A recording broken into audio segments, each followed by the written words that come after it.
which is the way that you influence DNA in your body. And it's very, very emerging and very, very important.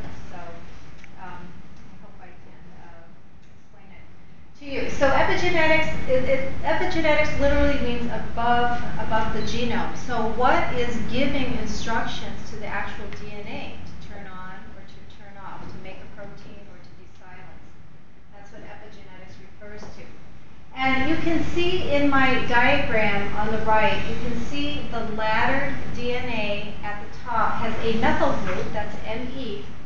Methylation is one of the main ways to epigenetically affect the DNA strands, and methylation is very, very important in terms of IQ, in terms of cancer and various illnesses. And then at the bottom we have the histones, which is a way that you wrap the DNA around, and if it's very, very tight, you're not going to unwind it in order for it to be read. And so those are the two main ways that genes are controlled by epigenetics.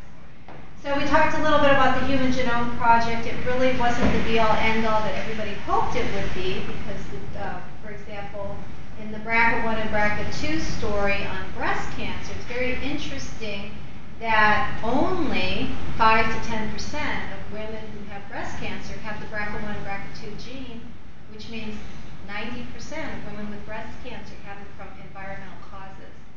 And so this is probably the best example of why the environment or epigenetics is so important. So we are seeing a lot of research into epigenetics right now in order to see what is driving these cells to become cancerous or not. Okay. So there are many implications of epigenetics in terms of social gradients in health and ways to prevent health problems. One thing I want to point out is that epigenetics can be transgenerational. We'll talk about that a little bit later, meaning it can affect generations to come.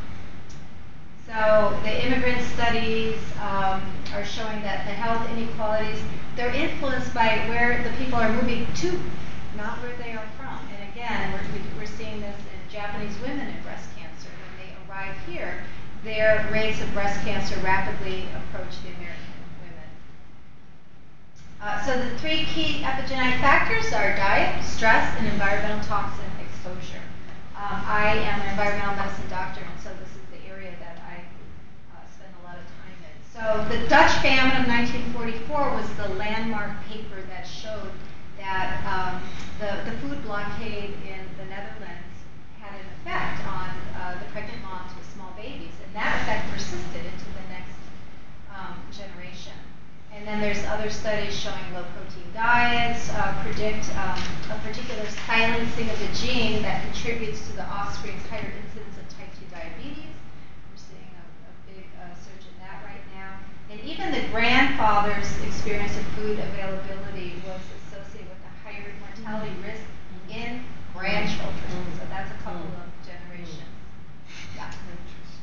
Stress, the stress thing is huge. The stress thing is huge, and we're seeing a lot of multi-generational effects with stress. Shift workers have epigenetic changes due to the altered circadian rhythm. The parental experience of psychosocial stress is something that persists for generations. So this is very, very important in terms of prenatal care.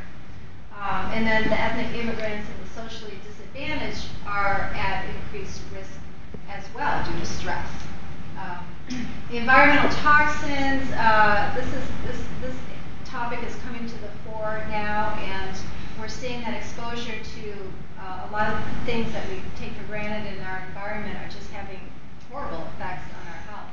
And what is one of the main drivers of the autism rates escalating and the cancer rates escalating. So, for example, exposure to heavy metals like arsenic in water silences the p53 tumor suppressor gene. You don't want that thing silenced. You want that thing to be on. That's one of the genes that you want to be on all the time. I thought it was interesting that exposure to cigarette smoke, it epigenetically modifies serotonin regulation. Serotonin is important for mood regulation and for depression.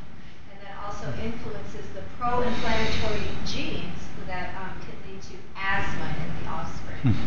So we're seeing transgenerational effects. There was a study that just came out recently in the last month or so where exposure to a commonly used fungicide, which is all over our food supply once during gestation, led to 3 generations of neurological changes, in this case increased anxiety for 3 generations. And so the relevance of that is we've got pesticides.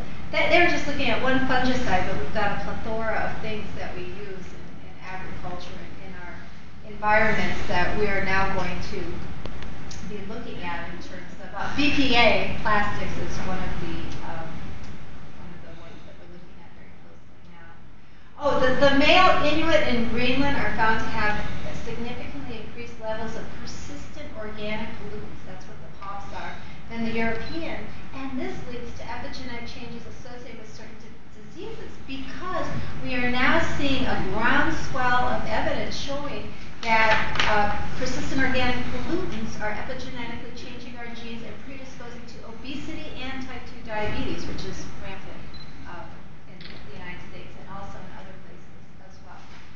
So as an understanding of epigenetic processes with the study of health disparities, it gives you something to work with in terms of public health strategies in dealing with these particularly transgenerational problems.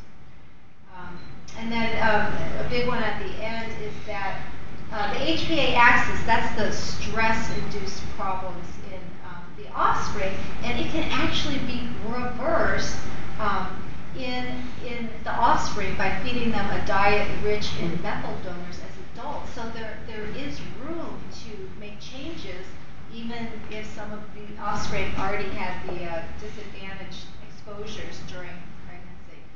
So we have epigenetic memories of biological experiences through diet, stress, environmental toxins. And this is a heuristically powerful alternative to simple genetic